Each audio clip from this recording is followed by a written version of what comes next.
Hola, como os habréis dado cuenta, he tenido el blog un tanto abandonado durante este 2020, pero no obstante vuelvo en el 2021 con fuerza y lo hago para hablar de una cuestión que a muchos de mis clientes les choca cuando la explico en el momento de firmar el acta previa vinculada al préstamo hipotecario mediante el cual van a obtener la financiación para comprar su vivienda. ¿Y qué cuestión es? Pues la relativa a si van a responder de la obligación que contraen frente al banco con todos sus bienes presentes y futuros o solamente con la vivienda hipotecada. Bien, la mayoría de personas me contestan diciendo que responderían solamente con la vivienda hipotecada, es decir, que antes de que le explique cómo funciona, me dicen que si dejan de pagar al banco el número de cuotas que marca la ley, entonces el banco haría suya la vivienda y con ello quedaría cancelada la deuda. Pero no es así, lo que trato de explicarles. No es así, ¿por qué? Porque nuestro ordenamiento jurídico establece el principio de responsabilidad patrimonial universal en el artículo 1911 del Código Civil, en virtud del cual del cumplimiento de las obligaciones responde la persona con todos sus bienes presentes y futuros, el cual se ve reforzado por el artículo 105 de la ley hipotecaria. Según el mismo, la constitución de la hipoteca no altera la responsabilidad personal ilimitada del deudor. Por lo tanto, el hecho de constituir la hipoteca no va a alterar el principio de responsabilidad patrimonial universal. Además de que en nuestro ordenamiento jurídico está prohibido el pacto comisorio. Por lo tanto, si el deudor, sujeto a la ley de crédito inmobiliario, deja de pagar el número máximo de cuotas que esta ley marca, que son 12 cuotas mensuales durante la primera mitad de vida del préstamo o el 3% del capital prestado, o bien deja de pagar 15 cuotas mensuales durante la segunda mitad de vida del préstamo o el 7% del capital prestado. ¿Qué ocurrirá si se da este número de impagos? Pues que el banco podrá resolver el préstamo, poner fin al contrato y ejecutar la hipoteca si el deudor no le paga todo lo que le debe. Ante este incumplimiento, ante este impago, como digo, ejecutaría la hipoteca, lo que conllevaría la venta de la vivienda en pública subasta.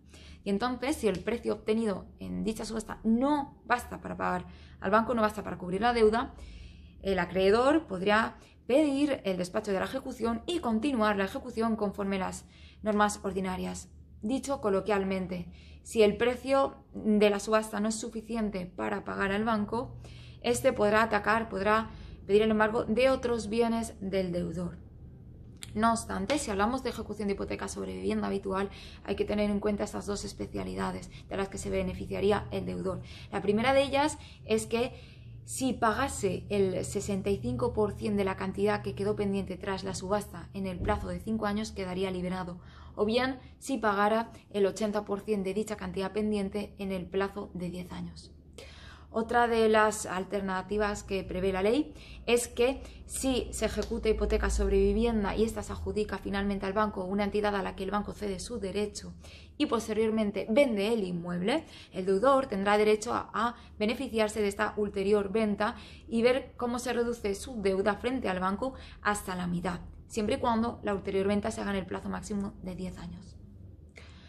Bueno, excepciones al principio de responsabilidad patrimonial universal hay. Sí, las hay pocas, pero sí. Una de ellas es la contemplada en el artículo 140 de la ley hipotecaria, que prevé la posibilidad de pactar que la obligación garantizada con hipoteca quede limitada al bien inmueble hipotecado y no se extienda al resto de bienes del deudor. Otra de las excepciones es la dación en pago, la cual se hizo bastante famosa tras la crisis económica del 2008, ya que los medios de comunicación hablaron mucho de la misma. La dación en pago está contemplada en el Código de Buenas Prácticas al que libremente se pueden adherir las entidades de crédito. A través de esta figura se produce la cesión del inmueble y se cancela la deuda. Quedaría, por lo tanto, liberado el deudor, como también si hubieran fiadores o avalistas. ¿Se puede aplicar esta dación en pago siempre? No. ¿Por qué? Porque el Código de Buenas Prácticas exige que el deudor cumpla una serie de requisitos y además porque prevé la dación en pago como medida subsidiaria, ya que antes está la reestructuración de la deuda y la quitan. Una vez que explico todo esto a mis clientes, les hago entender que van a responder de la obligación que contrae frente al banco con todos sus bienes presentes y futuros y no solo con la vivienda hipotecada. Alguno me pregunta, entonces, ¿para qué sirve la hipoteca? A lo que les intento explicar de la manera más coloquial y menos técnica que es una garantía real, es decir, que es una preferencia de cobro que están dando al banco sobre la vivienda que hipotecan, de manera que si deben dinero o tienen una obligación frente a diferentes personas, el primero en cobrar sobre la vivienda sería el banco, la entidad de crédito. Ello no obstante, esta preferencia se puede ver afectada por la ley concursal, en la que por supuesto no voy a entrar en este vídeo. En fin, espero que este artículo sea de utilidad. Os mando muchos ánimos y un saludo.